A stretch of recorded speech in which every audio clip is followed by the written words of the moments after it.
Good morning, Unity of Toledo. I am Reverend Samantha Jones, and I am thrilled to be with you today. Reverend Natalie had asked me to share a message on imagination. Now, in June, many Unity churches observe the power of imagination. And in my personal Unity community, we observe imagination in connection with another theme. And that theme is exploration. Hence, exploration in imagination. So I'd like to invite you to share in this theme with me, whether it be for just this day, this week, or perhaps even for the whole month. So this is the invitation to explore. To explore is to travel in and through an unfamiliar area. This exploration can literally be a physical space, such as a home or a church, perhaps a city. Exploration can also be the travel in new levels of consciousness, of conscious thought, or ideas in mind. We are each called to be a navigator in our own lives. We are also called to explore as a community.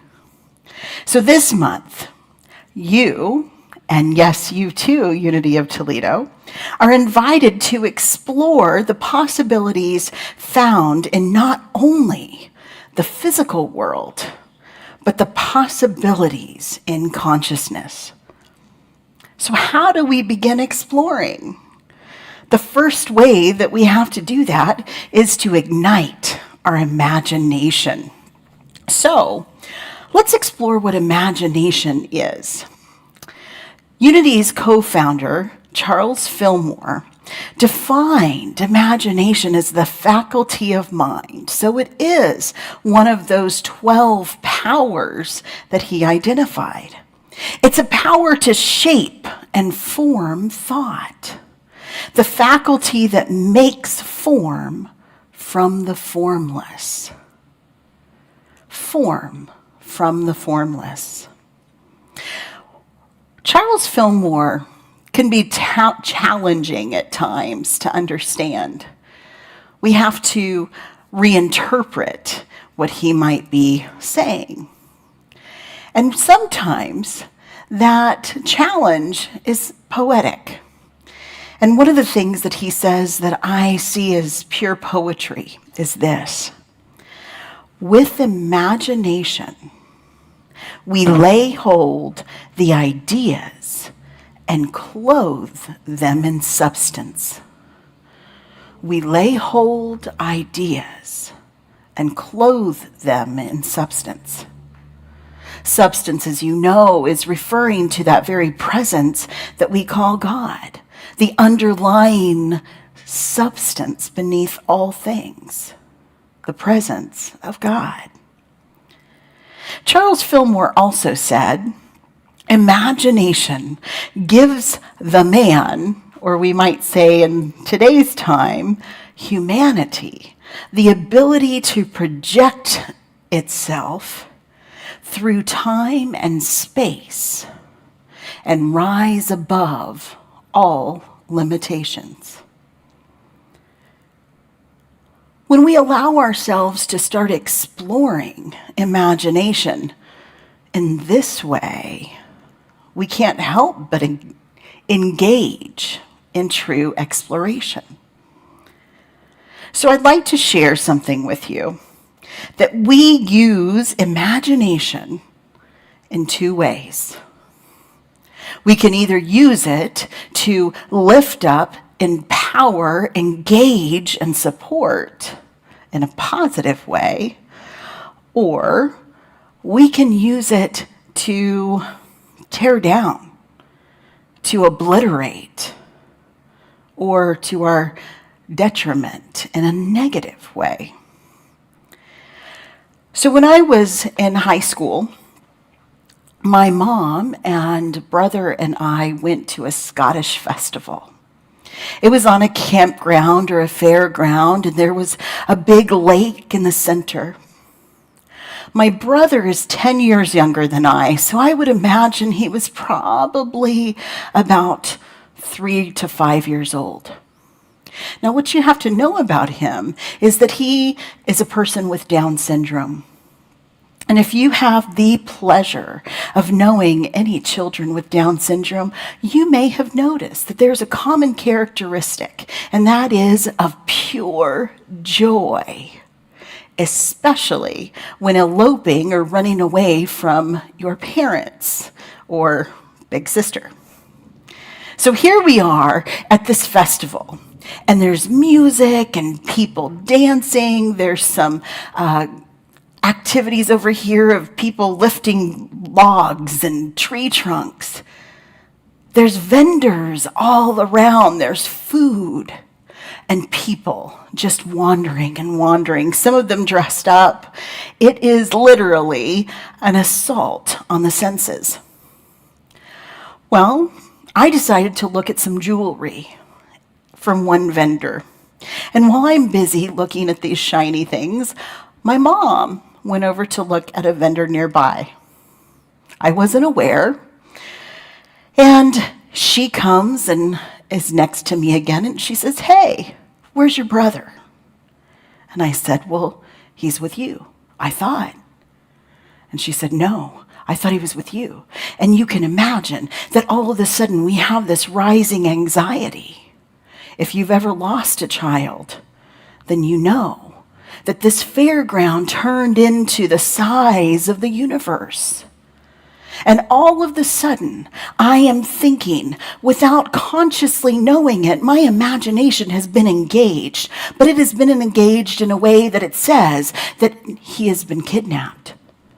He was picked up in a football carry, and because he's this cute, sweet little boy with Down syndrome, he's laughing infectiously, enjoying every second. I can see it happening as the person walks away carrying him.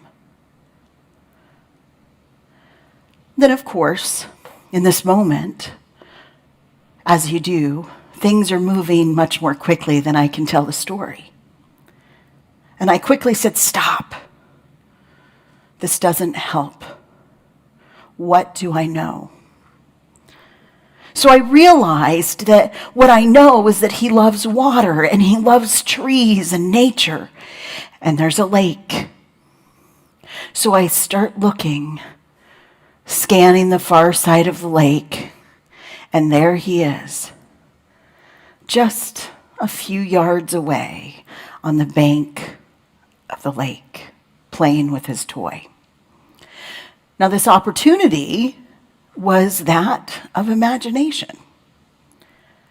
I was able to move myself from a negative use of the power of imagination into one that allowed me to see what was possible, given the information I know. So, what do we do when we hit that wall in imagination? When it's anxiety that's taking over or fear? Lowell Fillmore, the eldest son of Myrtle and Charles Fillmore, said that if we are picturing good, happy things, we are charting a pleasant journey for the future. We can do this by seeing God as spirit, present in every experience and greater than the outer aspect of that experience. He also offered some affirmative prayers, little statements to help us as we are in our journey of life.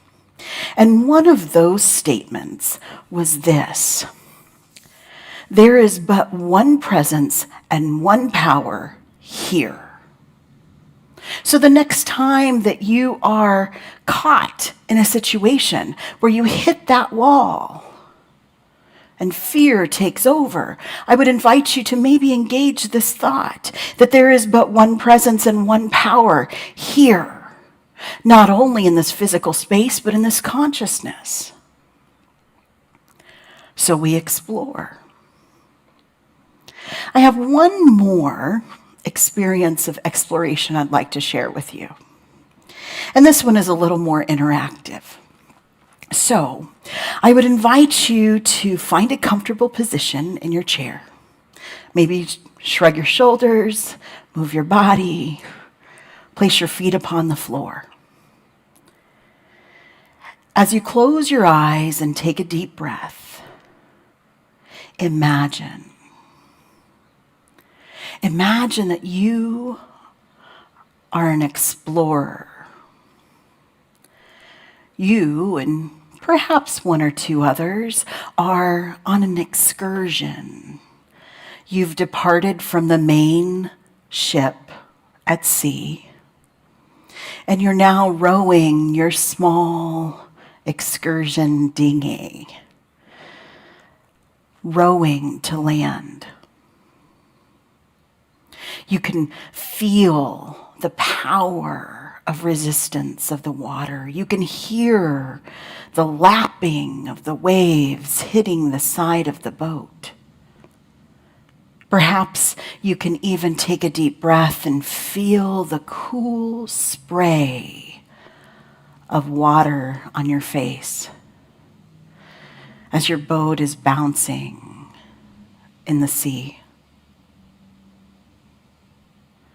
As you're going ever closer to the space of land that you see, suddenly you look up and you see this mass of land. You see that it's enormous, that there it was right in front of you. So now I invite you to open your eyes and see this mass. You see that it's formidable. There's no moving through it. Maybe you decide that you're going to try to go around it. But did you see it? That's the question. So as we open our eyes completely and come back into the room, into the space, I would invite you to look at this landmass once more. Allow yourself to truly see it. See beyond the stone and the organic matter, the grass and the moss. See the shapes that emerge in your imagination.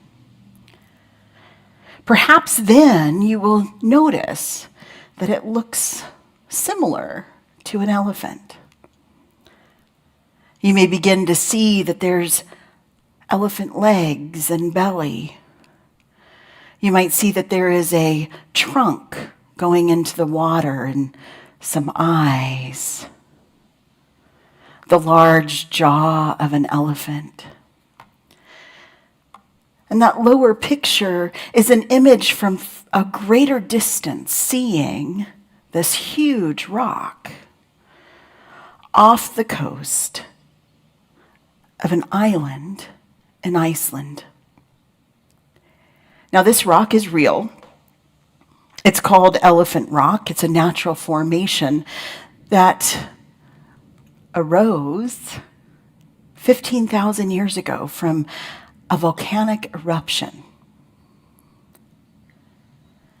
Now imagine that you were that first explorer to see it, whether you were walking on land or traveling the sea, and you saw first this huge obstacle, and second, this incredible image. The locals have created a legend that say that this rock is actually an elephant that was walking, paused in the cool waters, and was so weary and tired that it shriveled up and turned to stone. What an interesting way that our imaginations explain what's happening around us. We do that today. We create stories. We create ideas just from distant perception. So when we do that, when we create those stories, I would invite us to remember Lowell Fillmore's prayer. There is but one presence and one power here. Take a deep breath and engage our imagination in a powerful presence that is positive, supportive, and uplifting, that puts us in alignment once more with the good that is God. So, whether you're with your family, your community, whether you are exploring the election landscape, or maybe even it's just exploring the global landscape, and fear starts rising, or discomfort or anger, pause. Say this prayer: there is but one presence and one power here. And return to the center point of God in your power of imagination. Let's go exploring. If you would like to support this content and others like it, please give at unityoftoledo.com, where love is an everyday experience.